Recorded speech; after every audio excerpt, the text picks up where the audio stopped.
como de activistas, ¿no? Entonces, el día de hoy, con este conversatorio, queremos aclarar o queremos profundizar en el análisis de estos elementos de la ley. Bueno, como le había dicho a Rodrigo antes de darle la palabra, el conversatorio tampoco pretende ser fácil. Queremos demostrar que no tenemos una postura específica, sino más bien en función de lo que le corresponde a la academia. Lo que necesitamos es generar el debate, el pensamiento crítico, estimular también la reflexión, y por eso vamos a hacer unas preguntas de la misma magnitud que en el conversatorio pasado. Así que, Rodrigo, te dejo la palabra para que puedas hacer una presentación y luego seguiremos ya con el desarrollo del conversatorio.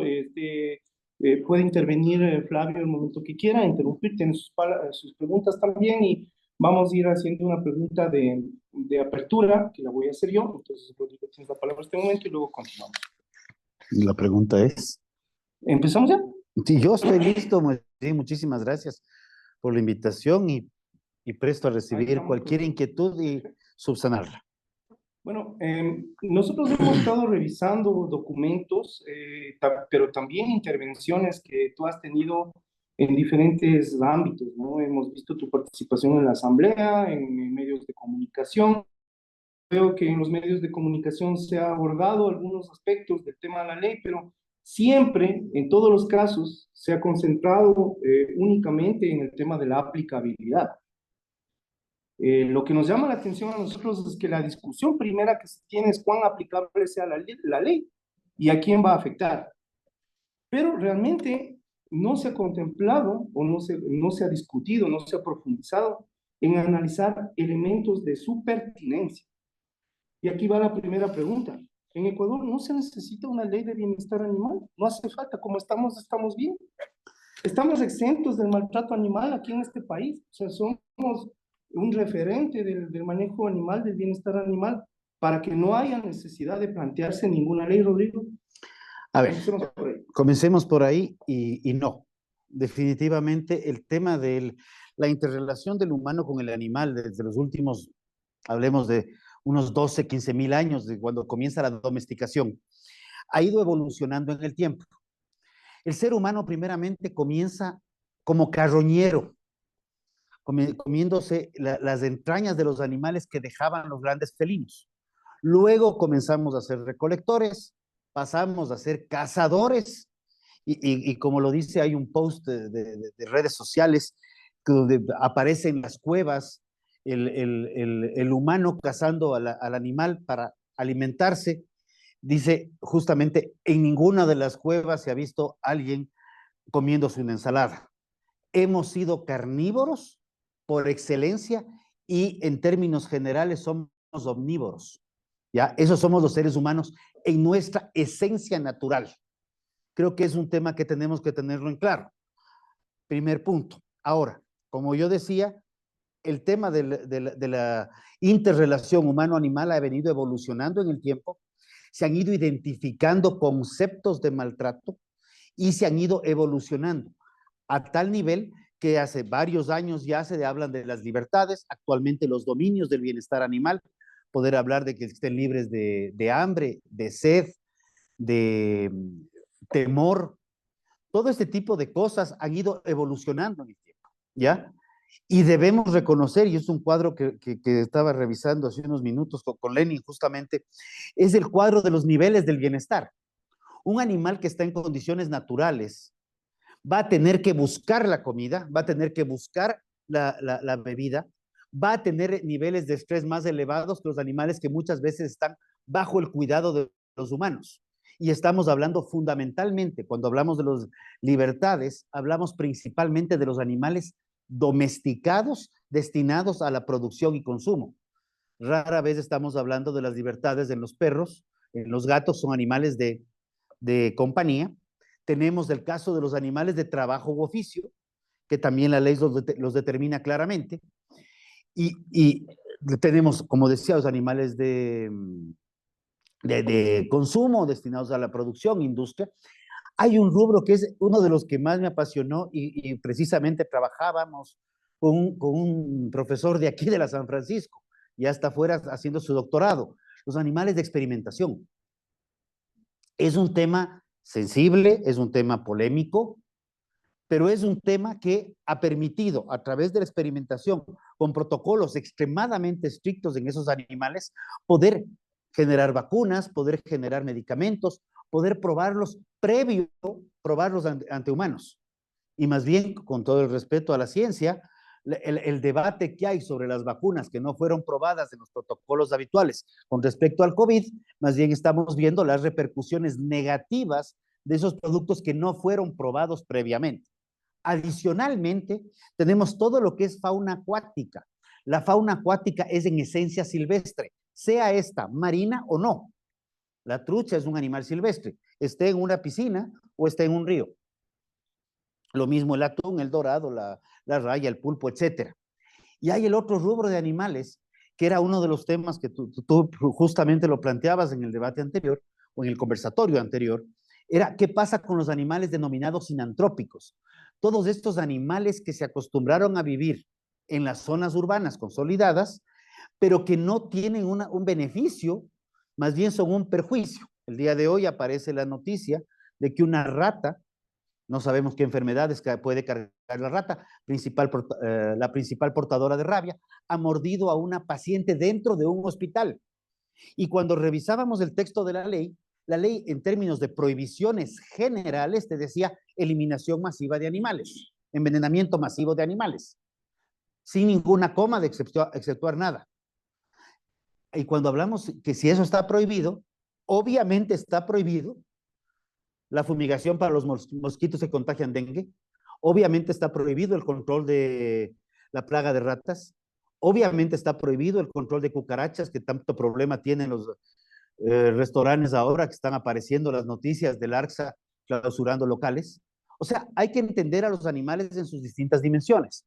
Y si algo deja en claro la sentencia de la Corte Constitucional en su texto y en su resumen es reconoció que los animales silvestres, atento con esto, la Corte Constitucional en la sentencia 253-20 JH22 reconoció que los animales silvestres son sujetos de protección al formar parte son sujetos de derechos de protección.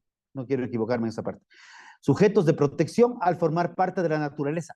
Y aclaró que los derechos de los cuales son titulares no pueden equipararse a los reconocidos a favor de los seres humanos, pues es necesario que sean entendidos con base a los principios de interespecie e interpretación ecológica. También la sentencia determina que no todos los animales son iguales ante la ley, como en uno de los aspectos de los principios planteados por la ley de la Defensoría del Pueblo determinaba en el literal A igualdad y no discriminación, igualdad en todos los animales y que no podían discriminarse entre ellos.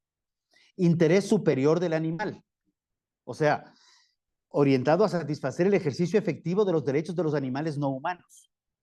Desde el mismo texto, animal no humano, ya se entendería que el otro sería animal humano, ya comenzaba una equiparación dialéctica que deriva en una serie de confusiones que los podemos revisar y académicamente hablando vale la pena, lo que significa lo que es la ventana de Overton, un tema bastante estudiado.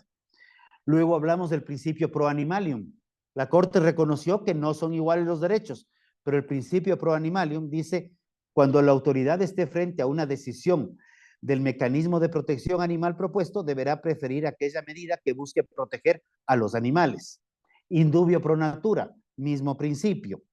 Prioridad y no progresividad, todos los principios, es un principio que está en la Constitución para los seres humanos.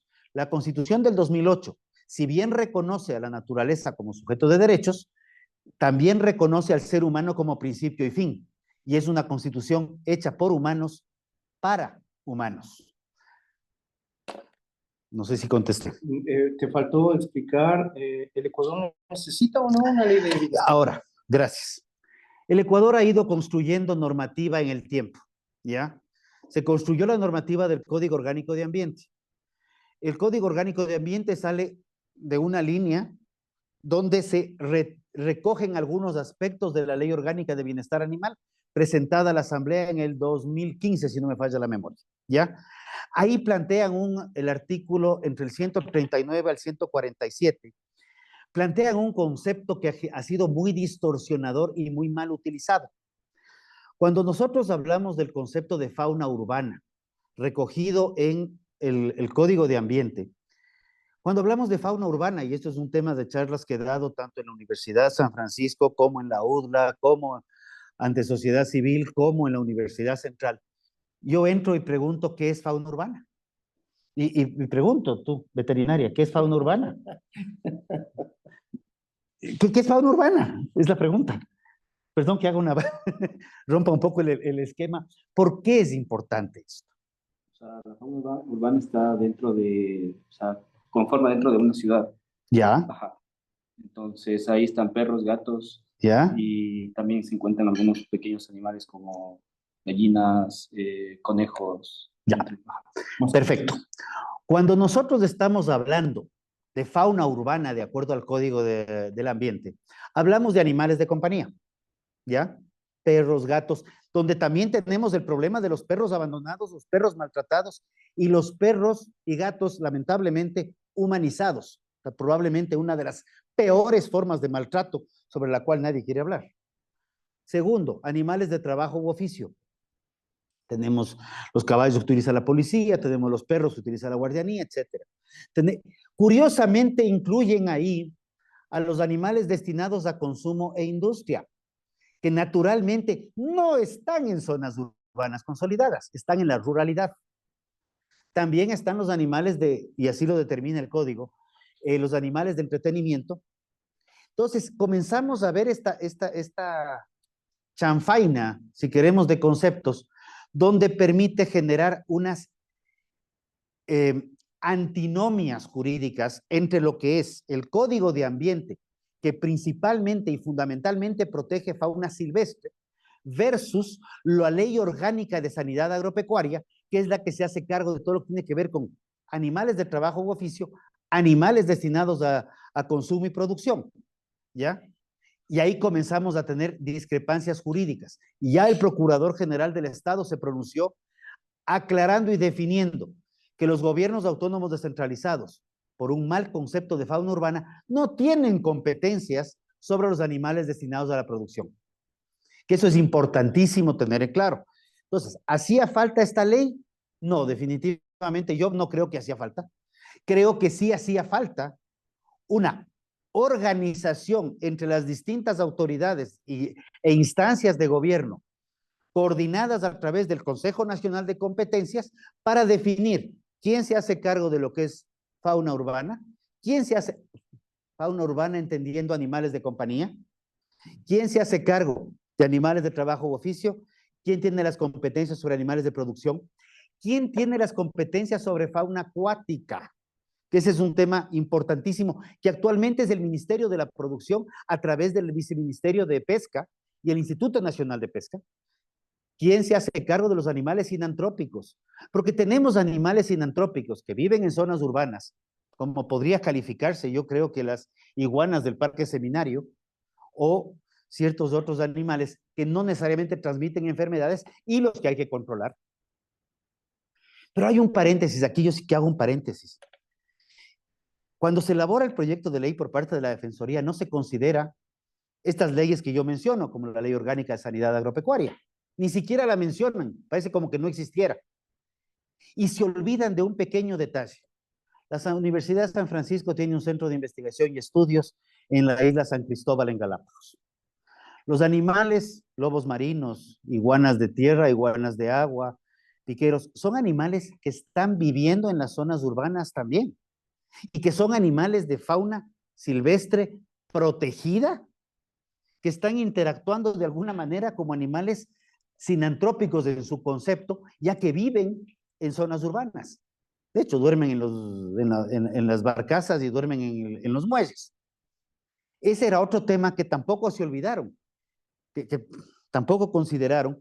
Y el otro rubro, para el mismo caso de las islas, el perro, el gato, la rata negra, ya es un tema ya de palabras mayores, son animales plaga que están atentando contra la fauna silvestre y fauna silvestre protegida.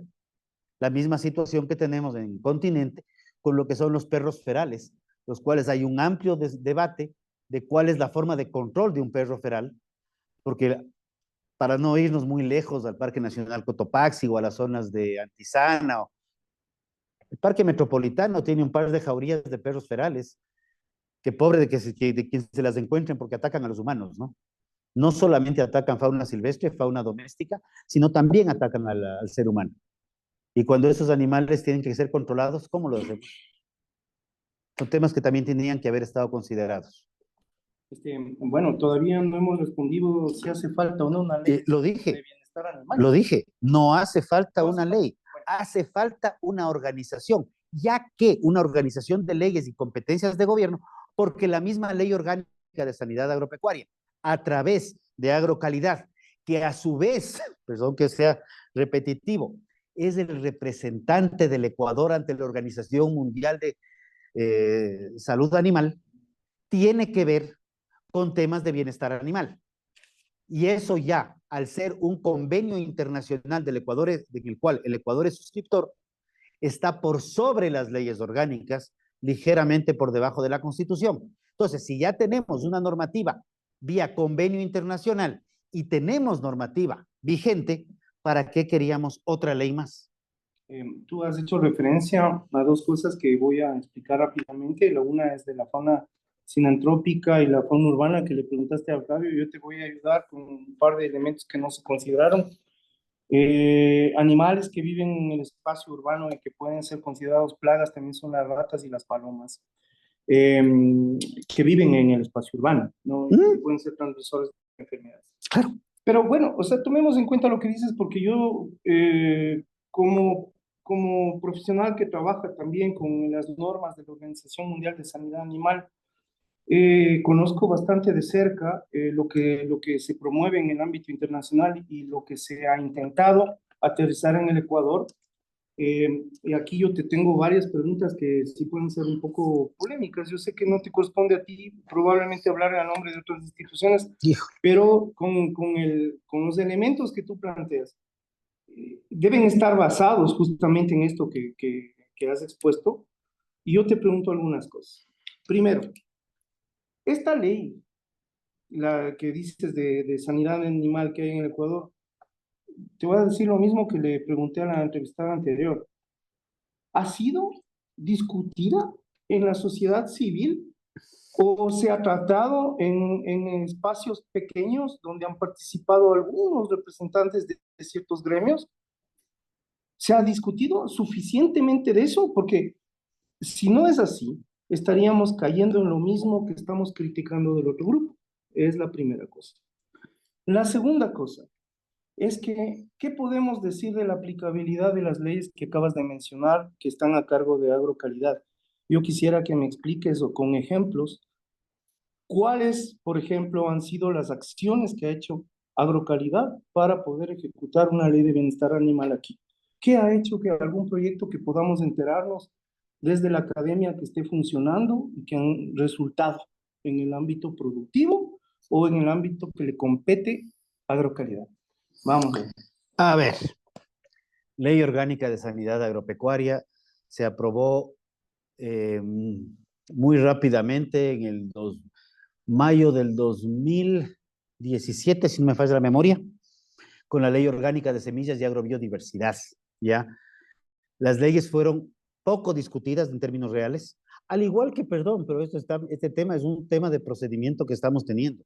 No son discutidas las leyes en su gran mayoría. No es un tema de sanidad, ambiente, minería, petróleos, laboral, etc. Creo que ahí hay un tema que compete no solamente al sector productivo o al sector activista, animalista. Yo me considero un activista humanista y por reproducción. Ya no estoy en gremios desde hace algunos años. ¿Se ha discutido, como digo? No. Faltó discusión. Y quiero aclarar un detalle. Cuando la Corte Constitucional emite la sentencia 253 del 23 de enero del 2022, ¿ya? Determina que hay un plazo de 6 meses para construir un proyecto de ley. Se mencionó que la participación nuestra fue por invitación. falso y de falsedad absoluta. Nosotros fuimos a golpear las puertas y meternos por la ventana, y lo he dicho públicamente, a la Defensoría del Pueblo a decirles un ratito, usted está tratando leyes de animales. Tenemos que estar participando porque aquí es un tema. Las unas por falta de participación, pero las otras, que por cierto, yo sí he solicitado a la Defensoría del Pueblo las grabaciones que se dicen que existen, y también tengo la respuesta oficial de la Defensoría del Pueblo diciendo que nunca se grabaron las reuniones, y cuando tú estabas en el Zoom, por más, por más que seamos medios chunchos a veces, hay un foquito que dice recording, o sea, no hay mucho misterio, ¿no? Y yo tengo los screenshots de eso, porque no podíamos grabar todo, pero el discurso del otro lado siempre fue, nada tiene que hacer usted aquí. Esta es una ley de derechos, no de producción. Sin embargo, tuvimos que apelar a la ley de participación ciudadana para poder estar presentes tanto en Zooms como presencialmente en las reuniones de la Defensoría del Pueblo. Ojo, un detalle paréntesis. De acuerdo a la ley de la función legislativa y a las leyes del Ecuador, ¿quiénes proponen leyes? Proponen leyes el presidente de la República, sean estas leyes ordinarias o económico urgentes, por el procedimiento legislativo. ¿Quién más propone leyes? Asambleístas proponen leyes, ¿ya? Que son quienes se reúnen, arman un proyecto de ley y proponen a la Asamblea una ley. Hay una cuarta forma, que es la sociedad civil. Recoge una cantidad importantísima de firmas, un porcentaje del padrón, y presenta un proyecto de ley. Ups, nadie más propone leyes. Sin embargo, la Defensoría del Pueblo sí está metiendo leyes a la Asamblea, vía Corte Constitucional, haciendo un bypass a la misma ley. Pero ese es un tema aparte, quería dejar esto en claro. Ahora, la aplicabilidad de la ley. La Ley Orgánica de Sanidad Animal se está aplicando en varios aspectos, en otros no. Me parece que el reglamento es del 2018, los procesos legislativos lamentablemente toman tiempo, y en la aplicación de los procesos legislativos. Entonces, aquí sí hay un tema. En el 2019 salió una resolución de agrocalidad determinando dicen que es voluntario, pero no es tanto, para las buenas prácticas agropecuarias, ¿ya? Porque ahí hay otro concepto. Cuando escuchamos a veces hablar a los grupos animalistas, mucho hacen referencia a las buenas prácticas de manufactura. Las buenas prácticas de manufactura es importante reconocer que son para la industria, para la manufactura. Para el sector primario tenemos las buenas prácticas agropecuarias, donde están, en el caso de leche, las buenas prácticas pecuarias para el ordeño. Y hay una práctica pecuaria para el ordeño de microproductores, producción más artesanal, que era de producción un poco más grande. Cuando hablamos de micro, quiero dejar en claro algo. Micro es una facturación de $0 a $300,000. Pequeño es una facturación de 300 a 1 millón, mediano de 1 millón a 5 millones, y de 5 millones en adelante es grande productor. En el caso de producción agropecuaria, la gran absoluta mayoría, que me atrevería a decir sobre el 95% de productores, está en la categoría de micro y pequeños algunos, muy pocos en el caso particular de leche, y tú lo conoces, hay un productor grande de leche, uno. Hay como entre 15 y 20 medianos, y un porcentaje de un 3% aproximadamente son pequeños, y la gran mayoría somos micro, ¿ya? Entonces, estas conceptualizaciones dentro del marco de la ley también son importantes. Pero sí creo que Agrocalidad está haciendo algunos temas en buenas prácticas agropecuarias, está en buenas prácticas ganaderas, y ¿Podrías mencionar un par de ejemplos reales que se puedan identificar? creo que las grandes industrias tienen eso, y que están... Fiebre aftosa es un proyecto que tiene que ver, y gracias por mencionar la segunda. Fiebre aftosa es un proyecto que tiene muchísimos años en el Ecuador. En el año 2009 se tomó 2008 se tomó la decisión de subsidiar la vacuna. Tuvimos una fase promedio de 2.700.000 animales, se vacunaron en junio del 2008, se mejoró en algo a diciembre del 2008, se vacunaba 2 veces al año a 2.700.000. Recordemos que en el año 2009, en el mes de junio, se levantó una alerta sanitaria del Ecuador por fiebre aftosa. Tuvimos alerta roja en 17 provincias y en ese momento se llegaron a vacunar 4.600.000 animales. Vamos orientándonos ¿Sí? al bienestar animal, porque concuerdo con el colega que hay un montón de enfermedades que deben controlarse y por eso hay vacunas por todo lado. Pero estamos intentando abordar y profundizar en el tema Me fui por ese lado. animal. Correcto.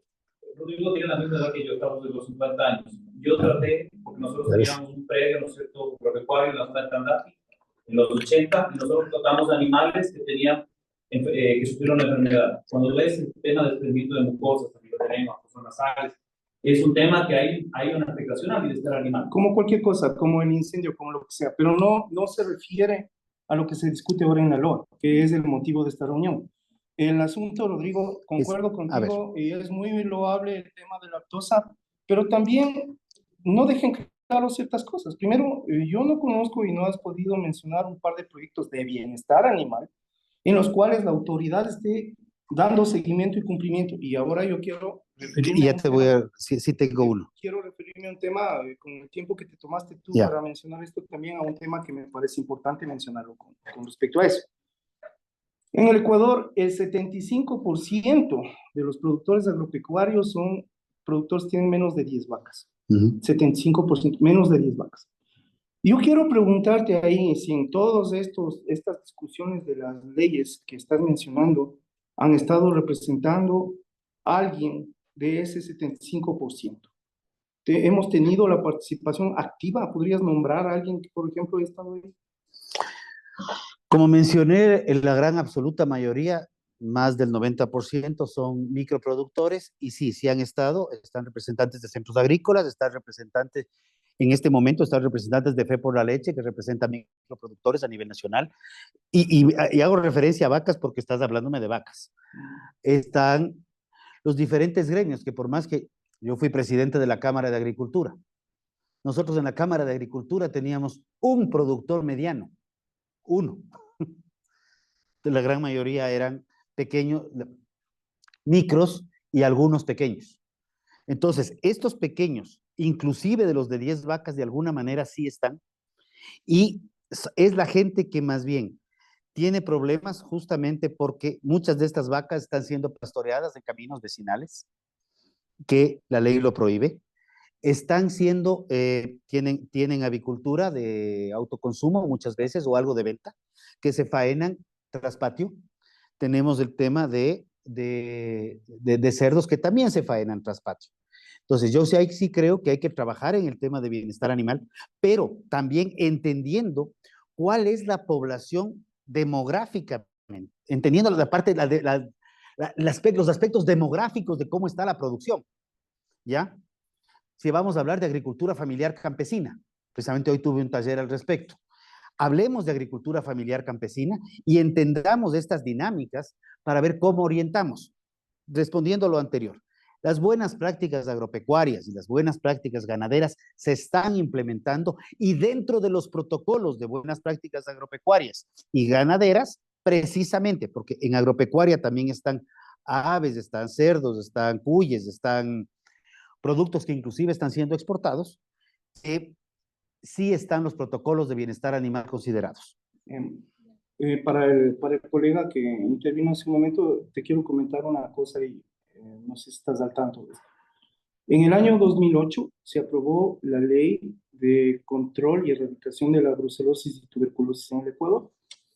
La ley obliga a que todos los productores agropecuarios del país vacunen a sus animales, sea con cepa 19 o RB51, para la inmunización con el fin de controlar la enfermedad.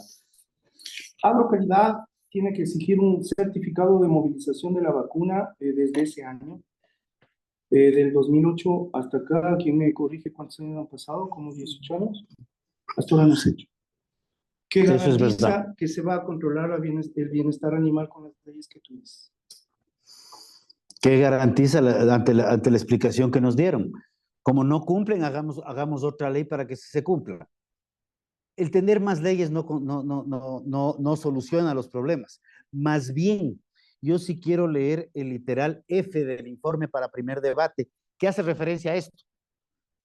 Para la aprobación de un cuerpo normativo, esta legislatura debe considerar que la sobreregulación puede generar efectos no deseados, como desabastecimiento, contrabando, especulación de precios, mercados ilícitos, economías irregulares, corrupción y proliferación de mercados clandestinos. Cuando nosotros necesitamos leyes que sean aplicables, que entiendan la situación demográfica y que aunque me digan que no, que entiendan la situación económica. Porque si yo digo, tengo un pequeño galpón de gallinas ponedoras y queremos que estén gallinas a piso, que ese es un poco el tema de debate amplio. Y yo digo, ok, perfecto, yo tengo, este galpón tiene 30 metros cuadrados, yo necesito, de acuerdo a estudios de la Unión Europea, que esos 30 metros cuadrados sean al menos 600 metros cuadrados. Para salir de galpón a piso necesito 20 veces el área. Se me incrementan costos por todos los lados y eso es un tema que si bien la ley determinaba y decían que el periodo de transición es de 8 a 12 años, yo quiero recordar aquí un pequeño detalle que lo determina la transitoria octava en el proyecto de ley, que dice en un plazo máximo de 3 años a partir de la promulgación de la ley.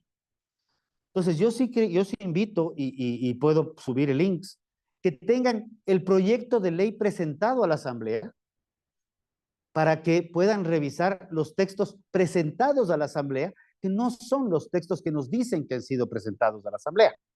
Tanto es así que cuando tú mencionabas algo en el debate anterior con respecto al tema de la exhibición de carcasas, un detalle, estamos hablando de bienestar animal vivo, no estamos hablando de bienestar animal post-mortem, ¿ya? El post-mortem ya no es bienestar animal, estamos hablando de carcasas. Y justamente cuando tú le decías que está prohibido la exhibición de las carcasas enteras o en partes crudas o cocinadas y están atrás de vitrinas, como que se queda en curva y dice, no me acuerdo eso. O sea, no es que no se acuerde, si es que ellos elaboraron el proyecto de ley. O sea, no es como el caso nuestro que nos quisieron mandar sacando y que nos cuestionan si producimos o no producimos. Es un tema de que ellos elaboraron el proyecto de ley. Y lo puedo probar con las informaciones que están en la Defensoría del Pueblo. Y sí participé en los debates, igual que esta silla que está ahí atrás, porque lo que yo decía ni siquiera se oía. Y cuando se discutió, hay un tema curioso, cuando se discutió el tema de los polinizadores, ese día sí me escucharon y agradezco que me hayan escuchado, porque polinizadores era igual a abejas. Cuando polinizadores son abejas, colibríes, mosquitos, murciélagos, o sea, varias especies y clasificaciones dentro del reino animal. Gracias. Flavio tiene una pregunta. ¿Qué rol juegan las relaciones entre los políticos y productores ganaderos en la formulación de políticas públicas que favorecen a estos últimos? ¿Qué? ¿Qué rol juegan las relaciones entre políticos y productores ganaderos en la formulación de políticas públicas que favorecen a estos últimos? Yo creo que hay un rol fundamental entre los políticos y la sociedad civil. No es un tema de ganaderos, industriales, metalúrgicos, distribuidores de combustibles. Precisamente tenía un debate en el cual yo decía, ¿por qué no se eliminan los subsidios a combustibles?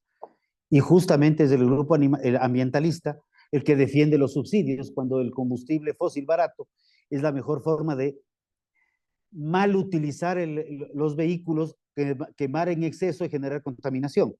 Yo creo que el rol de la sociedad civil es fundamental y los políticos van a escuchar a la sociedad civil y yo podría plantear qué rol juegan los grupos animalistas con grupos de políticos que inclusive la asamblea en un determinado momento con gran mayoría de gente, antes de que esto salga a medios públicos, se conformó un grupo de bienestar animal parlamentario, ¿ya?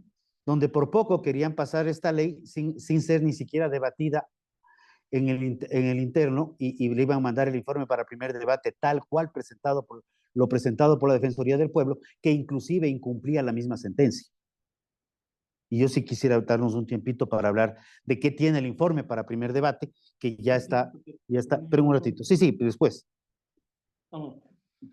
Bien, yo tengo un par de criterios con respecto a lo que estamos mencionando ahorita. A ver, este momento, la ley que supuestamente sustenta el bienestar animal y la que haría que sea, digamos, que quede en el olvido una nueva propuesta de ley, es la ley LOSA.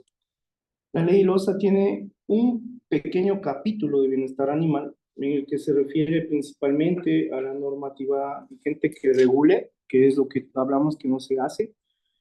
Dice también que se trabaje sobre parámetros de comportamiento, sin especificar sobre qué elementos, responsabilidades de quienes intervienen en la cadena de producción. ¿Cómo? Tampoco explica. Y también dice diseño y mejora de instalaciones, que es algo vago que se nombra realmente, y un poco de otros elementos, entre los cuales, esto sí quiero abordar más, menciona el manejo de los animales en el sacrificio, que es por lo menos a la vista lo más importante que debería tratarse ahora para ver que algo se hace en el bienestar animal. Acabo de venir hace un mes de una investigación que estamos realizando y en el municipio, que no va a decir el nombre porque colabora con nosotros, en el municipio que estamos trabajando, todavía faenan a los animales, a los bovinos con degüelle, le cortan la yugular y le matan en el piso, y a los cerdos les matan a combazos. Las leyes estas que me estás mencionando como leyes vigentes que harían que nos quedemos tranquilos con la discusión de nuevas leyes, primero no se cumplen para nada. Es decir, que están cayendo en letra muerta y también hacen que la discusión que estamos teniendo tan acalorada con respecto a la nueva ley prácticamente no tiene sentido, porque lo que existe ahora tampoco se cumple, es incumplible, no está difundido en Ecuador. Sería bueno, y aquí yo quiero retomar lo que mencionó Flavio hace un momento, sería bueno saber cómo es que los políticos están abordando este tema, y de los 16 candidatos a presidentes que hay en este momento, yo conozco tus relaciones con muchos de los políticos por tu actividad de consultor. ¿Podrías contarnos ahorita que estamos entre amigos, cuántos de ellos te han llamado por teléfono para tratar esta ley? Tal vez en sus planes de gobierno. ¿Hay alguno que le interese? Eso. Obviamente ninguno. Eso. Ya, perdón que me ría, pues. A ver, cuando estamos en elecciones de asamblea y estamos en elecciones de presidencias, ¿ya? Días atrás mencionaba que las campañas políticas cada día son más populistas. No estamos tratando temas coyunturales, estamos tratando temas que se vean bien para la coyuntura del momento. Lo que funciona bien en TikTok, lo que funciona bien en Instagram, ya el Facebook ni le paramos bola, me encanta el nombre de Twitter, todavía no me acostumbro al X, le leemos como para medir el impacto político, ¿ya? Pero haciendo relación a que las competencias sobre faenamiento recaen en los gobiernos autónomos descentralizados, municipales y metropolitanos, sí sería interesante topar un tema ahí. Agrocalidad es quien califica si el camal cumple con las normas de Mavío o no, que tiene que cumplir con todo lo que determina la ley, ¿ya? Y los procedimientos de faenamiento, donde el aturdimiento es el primer paso. Periodos de abstinencia, aturdimiento y las formas de hacerlo. O un equipo que tú estabas en ese equipo hace 10 años atrás. Precisamente. No me llamaba más. Tampoco. Hace 10 años atrás nos recorrimos medio país planteando qué se debe hacer, cómo se debe hacer y visitando centros de faenamiento, en donde evidentemente hay que corregir cualquier cantidad de errores. Pero resulta que es mucho más popular hacer la cancha de fútbol poner iluminación en el parque o pintar una calle que corregir el centro de faenamiento. ¿Ya? Y esa es una realidad. Y si es que esto me oye alguno de los 221 alcaldes y alguno se incomoda, pues tómese agüita de valeriana que no le va a hacer daño. La realidad es que los municipios tampoco cumplen. Y esto sí es un tema. Agrocalidad en este aspecto califica lo que le dicen que va a pasar, pero de ahí lo que pasa en el día a día es otra cosa. Necesitamos mejorar, y acabo de participar en un trabajo que iba a salir, que terminó en nada, con respecto a la cadena cárnica, en el cual le planteábamos, yo me comuniqué con Agrocalidad, me dieron todos los datos. Ojo, y esto sí es bueno porque la información que hay es muy buena. Todos los datos de guías de movilización. Entonces, con la guía de movilización, que tiene que ver con la vacunación contra la fiebre aftosa. Es una guía sanitaria que se ha cumplido con la vacunación contra la fiebre aftosa. Eso quiero aclarar. No necesariamente es una guía sanitaria, es una guía de vacunación, de respaldo de vacunación. Pudimos identificar todo lo que, a qué va a centros de faenamiento y a qué centros de faenamiento va, ¿ya? Y eso está tabulado en esta máquina en algún archivo, ahí sí. Y es interesantísimo ver cómo hay tantos miles de animales que van al centro de faenamiento de Quito. Pintas tiene uno, Rumiñahui te acaba de inaugurar uno nuevo, Guayaquil, etcétera, etcétera, etcétera. Esto es en bovinos principalmente, porque los de centros de faenamiento de aves, en su gran mayoría, si no es en su absoluta gran mayoría, son de carácter privado, y cerdos se faenan en los municipales, en su gran mayoría. Sí hay más centros de faenamiento privados en cerdos que lo que hay en bovinos. 5 o 6 más. Tampoco es que es mucho. Pero sí, en los privados sí puedo dar fe que se cumplen las normas. Los municipales recaen en un conflicto más grave. Ese ya no es un conflicto de sociedad civil. Ese es un conflicto entre políticos, entre el presidente y el alcalde.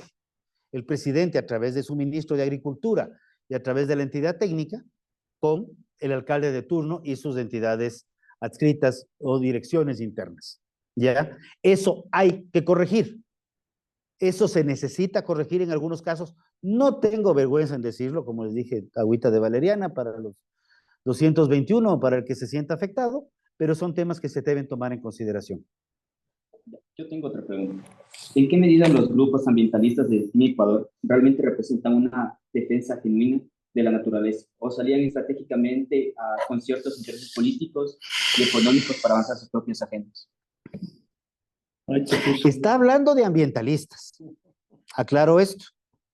Y ya les di un preámbulo. Ya el abrebocas les di. Es muy curioso que el grupo que defiende y que planteó la pregunta para la no explotación del bloque ITT, que es una partecita del Parque Nacional Yasuní, en donde se iba a afectar una partecita del bloque 43 ITT, quería que se haga la pregunta. En el 2014 ITT tenía 4 pozos petroleros, 4 plataformas, y en el 2023 salió la pregunta, pues. Se aprobó la pregunta y se publicó. Pero ya la pregunta salió con negativo. Vemos ahorita las comunidades amazónicas y lamento profundamente el fallecimiento de los compatriotas Shuar que venían a pelear para que por favor no paren la explotación. Y hay un detalle. Las realidades de un momento y del otro son completamente diferentes. Si hablamos en términos de animales, ¿ya? Yo no puedo decir que esta vaca ya no para en el 24, cuando en el 21 me preguntaron si quería que para o no. Ya pasó el 21, 22, 23, 24, la vaca parió 2 veces, y ahora en el 24 me dicen quiero que la vaca regrese a las condiciones originales. Eso es lo que están pidiendo en el ITT. Y por eso es que la ministra de Ambiente, la nueva ministra de Ambiente, está haciendo referencia a la complicación de la extracción de toda la infraestructura, más allá de ya dejar de explotar. Ahora, cuando vamos al otro lado, los mismos grupos ambientalistas que prohibían la explotación de petróleo en el Parque Nacional Yasuní, en el bloque ITT, son los mismos grupos que de manera radical se oponen a la eliminación de subsidios, que es el principal fomento para la utilización irresponsable de combustibles fósiles. Entonces, hay una contradicción en sí misma. Cuando hacemos referencia, ahora sí te voy a meter yo la pregunta, me voy a cambiar un poco la pregunta. Hablemos de bienestar animal.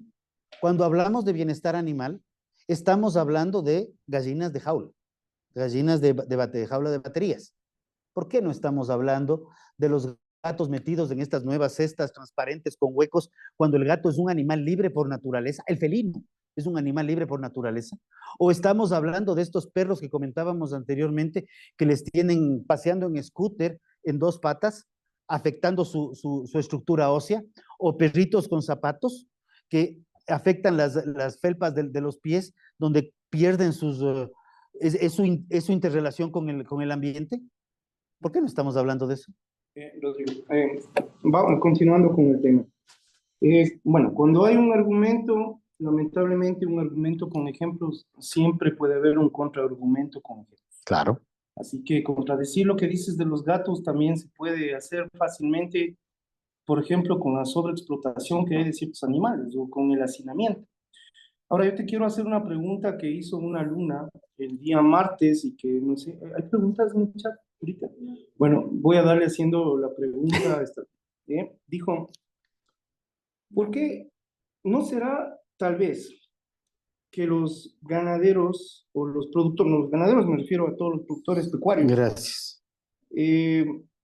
les resulta incómoda una ley de bienestar animal porque tocaría sus bolsillos? Lo dijo de otra manera, pero yo resumo de esa manera. Porque les resulta caro. Mejor no implementar bienestar animal. Y Shadi Heredia en la reunión anterior mencionó exactamente lo mismo. Dijo, la parte económica aquí es el talón de Aquiles de toda esta discusión. Porque realmente lo que se está confundiendo es el bienestar de los animales con el costo que podría tener el empresario. A ver, cuéntanos un poco qué es lo que dice. A ver, uno de los temas que nosotros peleamos en la ley es por qué las prohibiciones absolutas y no la opción de tener el derecho a elegir del consumidor, ¿ya? Voy a pensar desde el consumidor y luego voy a entrar a la producción. La carne de pollo de pastoreo está a $2.62 la libra, más o menos, cuando la carne de pollo tradicional está a 70 centavos, ¿ya? El huevo de pastoreo está más o menos a $12 la cubeta de 30 huevos, cuando la cubeta tradicional está más o menos a 4.30. ¿Ya? ¿Por qué pasa esto? Porque las condiciones de producción son completamente distintas. Yo tengo que tratar mayor área. Resulta que si necesito más área, tengo que tener la capacidad económica de comprar más terreno. Tengo que tener una serie de condiciones. Shadi hablaba de robotización en Estados Unidos. Aquí todavía no tenemos robotización, tenemos que contratar personal. Eso incrementa costos. La recolección de huevos en el piso va a incrementar costos también, ¿ya? Cuando hablamos de que la ley planteaba requiere nuevas inversiones y costos para cumplir requerimientos no necesariamente técnicos ni necesariamente vinculados al bienestar animal. Cuando hablamos de bienestar animal, y justo estábamos, previo a la entrada, estábamos sentados en las gradas de aquí al lado, hablábamos de estas para las vacas, voy a hablar de bovinos de leche o de carne. Al bovino le encanta rascarse y cuando se rascan le termina rompiendo los condenados aretes a cada que puede. Y el arete ahora de agrocalidad para un proceso de trazabilidad que no se ha implementado en su totalidad es real, pero existe. Te rompen el arete y es del costo. Pero bueno, entonces tienes unos rodillos inmensos de este tamaño donde la vaca se acerca, tiene un motor y un rotativo y la vaca se rasca y tú le ves a la vaca disfrutar, se va y se rasca, ¿ya? Estaba yo en una reunión con las 5 universidades de veterinaria y les ofrecí, vamos a la hacienda.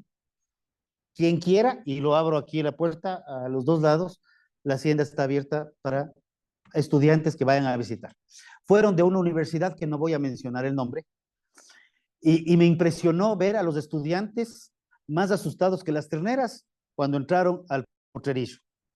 Y ese día justamente conversábamos de estos rodillos y me dijo, pero ¿por qué no implementamos cepillos?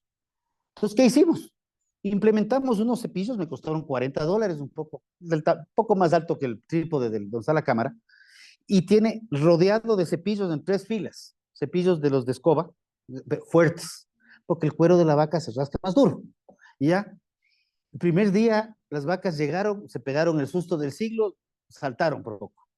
El tercer día la primera vaca ya se acercó a oler y se rascó la nariz y les gustó. Tenemos implementados en los corrales preordeño y postordeño en este momento 5 cepillos y es lindo verles, y les puedo compartir luego los videos, porque van y se rascan y se rascan el cuello y se rascan la cabeza y se rascan las orejas y los aretes yo les sudo porque cada aretito cuesta $4, pero están ahí. Entonces sí hay formas de implementar parámetros de bienestar animal sin entrar a bloquear formas de producción tradicionales. Entonces, y hay otro detalle adicional. Si yo tengo una vaca que llega al establo, está cómoda, se rasca, está tranquila, levanta oxitocina. Al levantar mi oxitocina, suelta más leche. Entonces es al revés.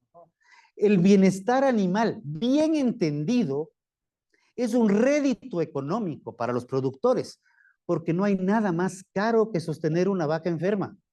Tendría que llamarles a ustedes para que me estén curando a la vaca todo el tiempo. Y eso cuesta. Bueno, en esto me alegra muchísimo que en algo ya te hayas puesto de acuerdo con el Shadi. Dice que somos grandes amigos. La otra pregunta que te tengo ahí un poco más difícil es, ¿dónde venden esos rodillos? ¿Y a cómo están? Esos rodillos he visto entre $3,000 a $4,000, o sea, no sé dónde vendan, perdón. ¿Pero quién te dio haciendo aquí? Yo, son los cepillos de escoba, o sea. ¿Podemos mandar a hacer un y todos? Puedo mandarle la foto y me copia, y me copia sin problema. Ahí, Flavio, a ver, acá hay una pregunta, ojalá hayan preguntas de chat, si no... Justo me enviaron una mía. Ya. Entonces, Fabián es un colega médico veterinario y tiene una pregunta de chat. Sí, Rodrigo, Dispare. muy interesante tu punto de vista. Yo también soy productor ¿Sí? en otro país, pero tengo la realidad de Ecuador también, porque soy consultor acá de productores. Entendiendo los dos lados, ¿no? Y por la experiencia que tengo de otros países en términos de bienestar animal, me gustaría que comentes sobre entender, voy a pararme para poder inspirarme más. Yo creo que lo interesante de lo que está pasando en Ecuador, estoy haciéndolo como un espectador externo, mirando solo cómo están en el ring las dos partes, ¿no? Y mirando qué es lo que le conviene a la sociedad, al consumidor y a todos los profesionales involucrados en esto, porque como veterinarios somos responsables del bienestar animal. Ahora, tendemos a confundir un poquito bienestar con salud y comenzamos a meternos ahí, pero yo, de dónde veo, de dónde viene el origen y entender la historia de dónde viene la nueva ley que se está tratando de implementar, para mí es más como un producto de tenemos que entender a las nuevas generaciones y tenemos que entender en el marco de derechos animales. Es un poco, o sea, estamos encaminándolo a través de bienestar, pero a la vez es difícil separarlo de derechos animales.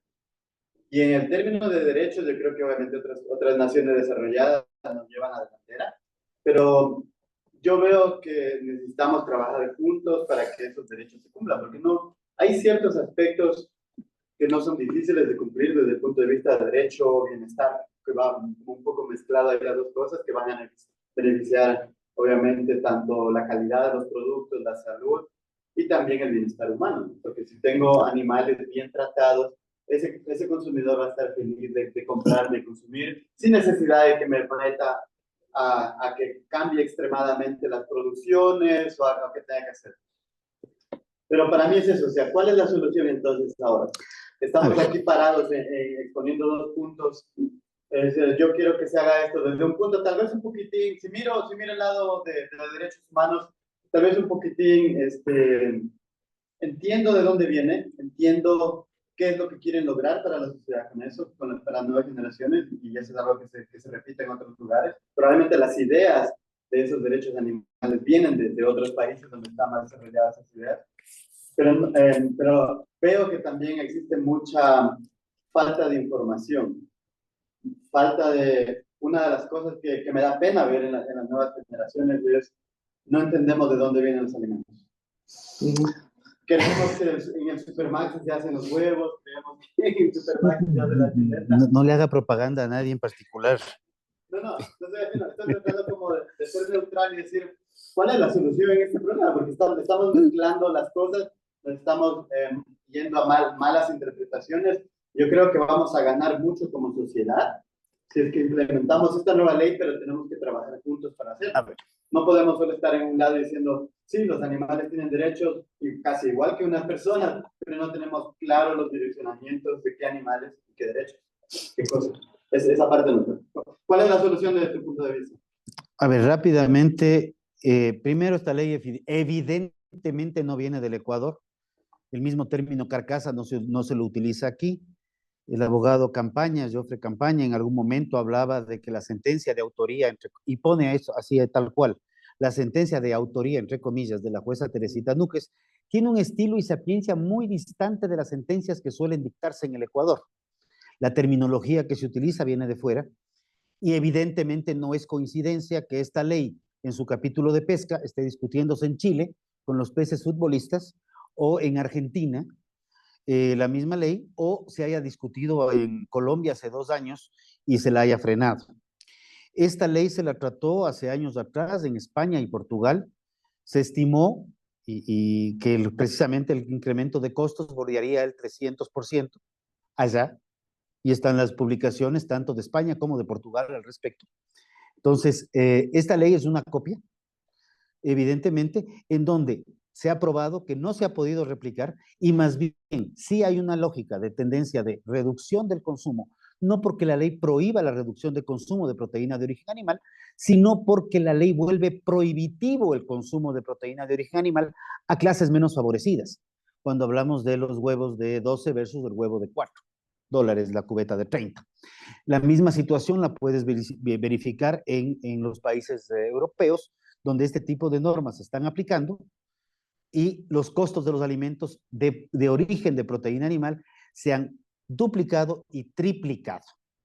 ¿Ya? Esto ya está pasando en otras latitudes, y obviamente la producción, que no encuentra destino, va desapareciendo. 30% de la producción de proteína de origen animal cayó en España. Yo tengo otra pregunta, es del público. En el caso de cambiar el sistema de producción de galpones a producción en piso, para el caso de gallinas, y así sea en otro tipo de producción, ¿en dónde se requiere mayor espacio para producir estos nuevos modelos o sistemas de producción? Uno, ¿se ha considerado en la ley alguna regulación para evitar expansión de la frontera agrícola hacia los bosques o áreas sostenibles, sensibles donde se puede afectar la fauna silvestre y la flora del lugar? Y la segunda, la mayor espacio de terrenos para la producción no podría generar o terminar con una nueva ley agraria. Precisamente eso es eso es lo que están apuntando, fue dicho en la charla anterior. Lo que ella plantea es una nueva reforma agraria. O sea, el Ecuador tiene, de acuerdo a las estadísticas, y esto no tiene nada que ver con esto, de acuerdo a las últimas estadísticas del INEC, en el censo agropecuario, el último que se realizó en el año 2000, la provincia, que en promedio, los promedios no son exactos, no son perfectos, pero es lo que tenemos. La provincia más, entre comillas, latifundista que tiene el Ecuador es Manabí, donde se tienen 16.9 hectáreas por unidad de producción agropecuaria. Y la provincia más, ya no es minifundista, perdón, ya es microfundista, es Tungurahua, con 1.3 hectáreas por cada unidad de producción agropecuaria. Ese fue el último censo que se hizo completo. Luego de eso no se han hecho censos, y los proyectos que han habido posteriores no se han completado. Ahora, obviamente, si tú me pides que para mantener la misma producción de huevos tengo que multiplicarme por 20, tengo que crecer para algún lado. Ya indistinto el tema económico, ojo, porque hay un costo de la tierra, tengo que presionar a las zonas que están cercanas o a otras zonas, donde podrían caer lamentablemente bosques que no deberían ser topados. Sí, en eso concordamos plenamente. Yo quiero referirme rápidamente a ese artículo que utilizas del abogado Jofre Campaña. Primero, él es abogado y él utiliza el término carcasa. Nosotros los veterinarios sí lo utilizamos aquí en el Ecuador, así que no es extraño. Ya. Segundo, algo que quisiera también apoyarte para que ajustes tu discurso es que, ¿qué ley no viene de fuera? La misma ley LOSA, esta de aquí de la LOSA, es aterrizada de la Organización Mundial de Sanidad Animal escrita en París. Y es aterrizada acá, la cual tú mismo mencionaste que ni siquiera fue discutida, sino rápido, rápido se la pasó. Sobre eso también tengo una crítica al artículo de bienestar animal en el que señala que una de las cosas que se requieren primeramente es fortalecer a la entidad de sanidad, que es correcto, pero para el bienestar animal, yo no sé cómo lo van a hacer. Capacitar al personal, dice también, y de ahí dice atender a la gente que está relacionada a la cadena de producción, pero en ningún momento propone la ley la participación de la sociedad civil, de la academia o de alguien más. Entonces a nosotros como academia nos llama la atención esta exclusión que se hace en las leyes, la poca participación. Mira, Rodrigo, ahí me atrevo a decir a título personal, a mí realmente me llama la atención que la academia es invitada a este tipo de discusión ya cuando empieza a hacer agua el barco. Antes no. Hay muy poca participación. Bueno, no sé, quizás a mí no es que no me están invitando, pero hay muy poca participación en general. Yo no conozco quiénes no me han hablado. Esta última vez que se ha discutido la ley en la Asamblea, he tenido el gusto de ver a unos colegas que se han subido al podio a hablar de algo. Antes de eso yo no he sabido quién más esté participando en esto porque hubiésemos intercambiado criterios. Entonces, una de las críticas que se puede hacer, y esto no con el afán de tumbar el tablero de la empresa privada, parece que en muchos de los temas sí estamos de acuerdo, entre los productores, los veterinarios, pero también es necesario hacernos una autocrítica. Esto que estamos haciendo ahora no es perfecto. Hay un montón de deficiencias, de fallas que no se quieren atender. Y este momento, formando grupos parcializados, tampoco creo que se esté llegando a nada. Yo, como reflexión, porque ya vamos terminando por el tiempo, como reflexión final quisiera decir que una de las labores de la academia obviamente es generar el pensamiento, promover el libre pensamiento, hacer que los estudiantes, la ciudadanía en general, pueda escuchar argumentos y generarse sus propios conceptos, ¿no? Ayudar a eso, encontrar soluciones. Pero también es hacer una especie de media cancha para poder tratar los temas. Aquí generamos conocimiento. Aquí podríamos ver cuál es la situación de un elemento determinado que requiera estudiarse. Aquí podríamos proponer si es que se puede generar una tecnología que sirva para mejorar el bienestar animal, y eso digo a nombre de los dos grupos, y que reduzca costos, por ejemplo. Y la pregunta mía es, y con esto para ir cerrando, Rodrigo, con tu intervención, ¿qué entidad del Estado se está encargando de hacer esto? A ver, veamos. A ver, de consolidar y llamar a la academia. De todo esto que acabo de mencionar. Creo que más bien ha sido el sector privado el que ha estado activo en estos temas. Es verdad, contigo no hemos hablado, pero con la Universidad de San Francisco sí hemos mantenido contacto desde hace 2 años, al igual que con la Universidad de las Américas, con la Universidad Central, con la Universidad UTE, con la Universidad Internacional. Más bien ha sido un conversatorio amplio. Ha habido 2 etapas de la ley. La ley fue presentada el 19 de agosto del 22. En marzo-abril del 23, previo a la muerte cruzada, hubieron varias comparecencias de universidades, y en esta segunda vuelta, digámoslo así, con la nueva asamblea, también ha participado universidades de fuera. Se ha conversado con la Pontificia Universidad de Sede Ibarra, de la Católica de Ibarra. Se ha conversado con las 4 universidades de Ambato, y de hecho hay una ponencia, no solamente del ámbito veterinario, hay posiciones en ámbitos multidisciplinarios, desde las facultades de Derecho, facultades de Veterinaria. No olvidarnos, yo sé que este es un tema polémico, que también existe la zootecnia, también está ahí, pero sí han estado participando. Y uno de los mayores cuestionamientos que sí le hemos hecho a la ley, al proyecto de ley presentado por la Defensoría del Pueblo, es la cantidad de prohibiciones y sanciones. De hecho, la ley planteaba más de 180 prohibiciones y más de 150 sanciones. ¿Por qué no tener lo que en alguna exposición del 22 justamente desde la UTE, una de las académicas de bienestar animal de la UTE nos presentaba y nos decía, en Francia, y hacía el ejemplo de los huevos, decía, para la producción de huevos tenemos 5 modelos de certificación diferente.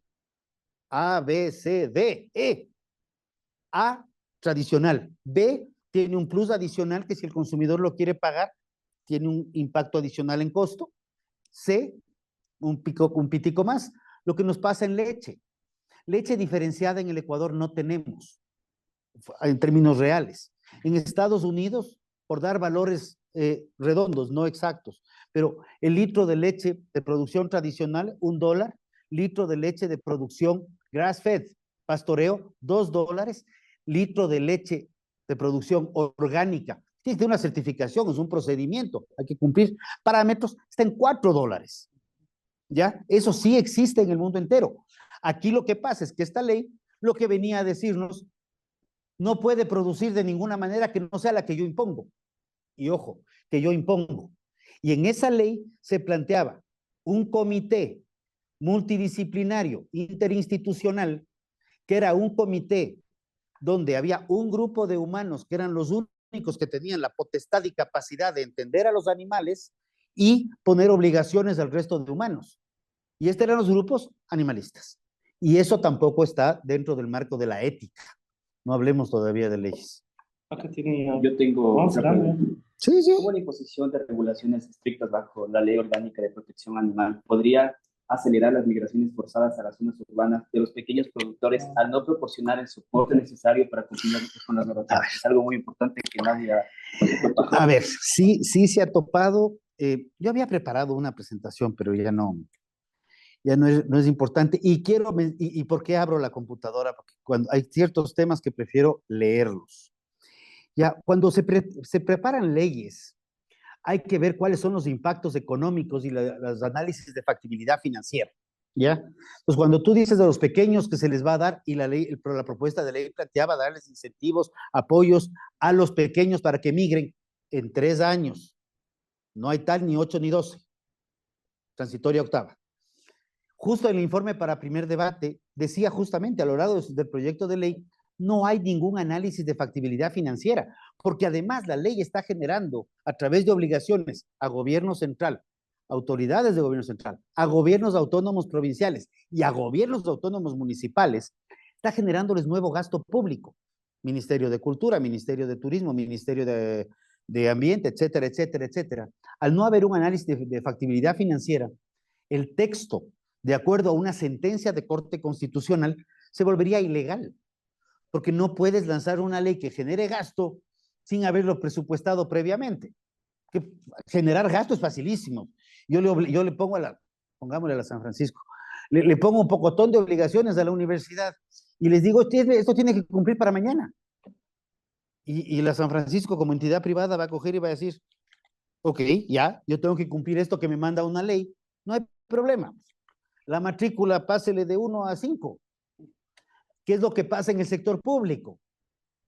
Llega una ley de este tipo, si no está impugnada adecuadamente, bueno, no hay problema, no hay presupuesto, suba impuestos. ¿Y a quién afecta los impuestos? Terminan afectándole al ciudadano. Ok, bueno, entonces, para ir concluyendo ya la reunión, primero quiero agradecerte, Rodrigo, y perdona si nos hemos portado un poco ajustados. ¡Para nada! Hay que hacer de abogado del diablo también, muchas veces. Algo que me parece bien interesante, te has referido a 2 elementos o 3 que pueden ser interesantes de discutir conjuntamente de un lado y el otro. El uno es que sí, se requiere algún tema de bienestar animal porque podría un manejo adecuado de los animales favorecer más bien la producción, la calidad de los productos que están obteniendo. La otra que acabas de mencionar es que podría haber una alternativa, como se hace en Europa, ¿no? Con los productos bio, que tienen costos diferenciados, obviamente no tienen que ser sancionatorio esto, ni ser impositivo. Yo concuerdo contigo que probablemente sí se pueda impulsar un proyecto con compensaciones a los productores que quieran hacer de manera alternativa. Eso se hace en muchos países y es un derecho también del mercado hacer eso. O sea, si yo quiero producir orgánico como el cacao que se produce aquí, pues no tienen por qué obligar a que todo el mundo produzca orgánico o que no produzca. Entonces se podría hacer eso. Sin embargo, sí es importante también que algunos temas de bienestar animal que están ya expuestos en las leyes que existen ahora se den cumplimiento. O sea, y como academia, ahí sí podríamos decir que por lo menos el tema del manejo de los camales debería revisarse y ser más exhaustivo por parte de las entidades del Estado que tienen que ver con esa responsabilidad, ¿no? Sean municipios o las instituciones de los gobiernos. Entonces, eso nada más, y yo quiero agradecer también a quienes han venido. ¿Del público hay alguna pregunta para cerrar, no? Sí, entonces con tu pregunta cerramos, ¿ya? Gracias por venir también, y les esperamos en la siguiente reunión con algún otro invitado que ya les hemos interesado. Bueno, gracias por venir. Empatizo con muchas de las preocupaciones que tienen ambos lados, pero mi crítica va también desde la institucionalidad. O sea, pensemos en la institución del Ecuador, pensemos en la fiscalía, pensemos en los GAS, pensemos, o sea, qué sentido tiene ahorita. O sea, tú ves, digamos, que sale una persona que mató al otro día. ¿Sí? Entonces, a veces, ¿qué sentido tiene tanta ley, tanta cosa en un país tan desinstitucionalizado? Eso es lo que me hace como creer que muchas cosas son como deberían, ¿no es cierto? La otra sesión yo le cuestioné a nuestra invitada, ¿no es cierto?, de toda esta relación con lo utópico, ¿no? Entonces decía, sí, es que debe ser un mundo justo, ¿no es cierto? ¿Por qué puede tener huevos de $2? Bueno, yo no entiendo todas esas cuestiones, pero cuando nos conectamos con esta realidad, ¿no es cierto?, o entender la propia institucionalidad, ¿no es cierto? Eso es lo más complejo, creería yo.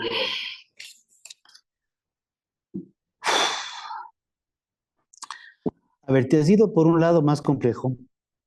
Creo que uno de los mayores problemas del Ecuador es la falta de institucionalidad, ¿ya? Esta falta de institucionalidad se da por la ausencia, y perdón, aquí sí topo el tema, ausencia de política pública. Política pública no es sacar un decreto, una ley, un acuerdo y decir política pública. Eso puedo escribir yo mañana, decretemos ahorita una, ¿ya? Política pública es lo que tú ves en países, no nos vayamos muy lejos, aquí abajito al Perú. Hace más de 20 años definieron una línea de política pública, en donde más el presidente sea más de izquierda, más de derecha, va en un solo andarivel, y donde el sector privado se empodera fuertemente hacia esa política pública. Y tú ves que un momento el Perú en un cortísimo plazo de tiempo cambió 5 presidentes y el riesgo país llegó a 280. El Ecuador no ha bajado de 1.300. Ahorita creo que está en 1.240 por ahí y nos vamos a los 2.300. O sea, aquí nosotros, ante la falta de institucionalidad real, lo que no tenemos, al no tener política pública, tú tienes políticas de gobierno. Entonces tú dices, ok, ya, en este gobierno la política se orienta a esto. Pero cuando te pones a ver en términos pragmáticos lo que el Ecuador maneja en todos los ámbitos, son políticas de funcionario. Cambia el funcionario de turno, sea el ministro, sea el alcalde, sea el que sea. Quieren refundar el país. Y aquí refundamos el país, entre comillas, cada 4 años. En el gobierno que duró 10 años, hubieron 7 políticas públicas en términos de industria. 7. 3 en términos de agricultura. ¿Alguien las leyó? Yo sí las leí. Y la última, elaborada por un querido amigo mío, yo le dije que por favor no la imprima más por respeto al medio ambiente, porque era un alto así de hojas que no decían nada. Sin embargo, la última política pública que habla ya de presupuestos, habla de producción enfocada hacia a los requerimientos del consumidor. Esa está archivada en un escritorio que nadie la quiere ver, nadie la quiere ver ni hablar, y todo el mundo quiere hacer una nueva. Eso es un tema en donde les estamos permitiendo, a ver, paréntesis, he sido político partidista, soy político porque estoy metido en la política pública, y haciendo vocería y haciendo activismo, ¿ya? Pero de ahí estamos permitiendo que los políticos nos den tomando decisiones porque no estamos asumiendo las responsabilidades del momento. La academia cuando entra un proyecto de ley, más o menos entre el, puedo equivocarme en las fechas, 20 de febrero, 8 de mayo, me parece que ingresaron y clasificaron cerca de 70 proyectos de ley. 70, en todos los ámbitos. Ahí también como academia deben estar atentos a ver qué está ingresando. Ve una nueva ley de educación, ve una ley que va a afectar al departamento de veterinaria, mándale a veterinaria. Ve una ley de construcción, mándale al de ingeniería, al de arquitectura, donde la academia también se empodera en esto, ¿ya? Y este es uno de los debates amplios y más bien yo voy a hacerlo minutos más tarde de esto, pero justamente nosotros en el 22 conformamos un equipo de trabajo que se frenó un poco por los debates de esta ley, precisamente con respecto a la academia, temas de discusión con la academia permanentemente. Y ahí el representante de la Universidad de San Francisco en términos veterinarios, lamentablemente se nos fue a hacer su doctorado. Pero estaba la San Francisco y él era un aporte espectacular en todo lo que tenía que ver con animales de experimentación, donde yo aprendí cualquier cantidad de cosas porque no les tenía ni siquiera en el radar. Y entonces yo creo que más bien, Lenin, si eres tú la persona, pues yo hablo con el que está liderando este proyecto y en este momento este chat que está parado, pero para fomentar e integrarnos, tener mesas de discusión. La ley de educación superior nos habla de esta correlación con la sociedad civil. ¿Cómo se llama?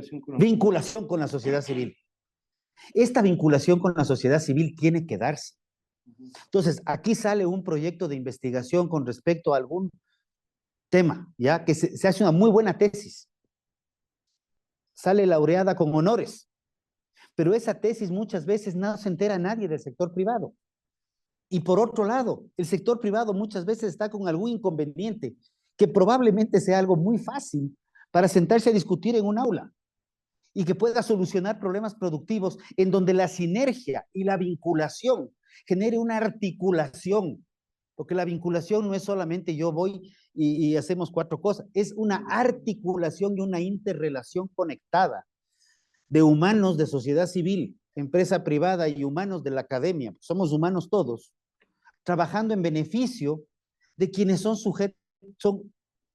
objetos de protección como es la naturaleza, tanto fauna como flora. Y podríamos hacer maravillas trabajando de la mano y de manera mancomunada y conjunta. Muy bien. Bueno, quiero darte las gracias nuevamente, Rodrigo, y decirte que estamos abiertos. No es mi persona aquí, somos un grupo de profesionales bastante amplio que atienden temas distintos por su especialidad. Así que gustosos asistiremos a alguna convocatoria que se nos haga para poder aportar con lo que podamos, ¿no? En el mejoramiento de las propuestas. Y bueno, esta es tu casa, visítanos cuando quieras y estaremos abiertos también a hacer otra vez en otra reunión. Muchas gracias a todos también.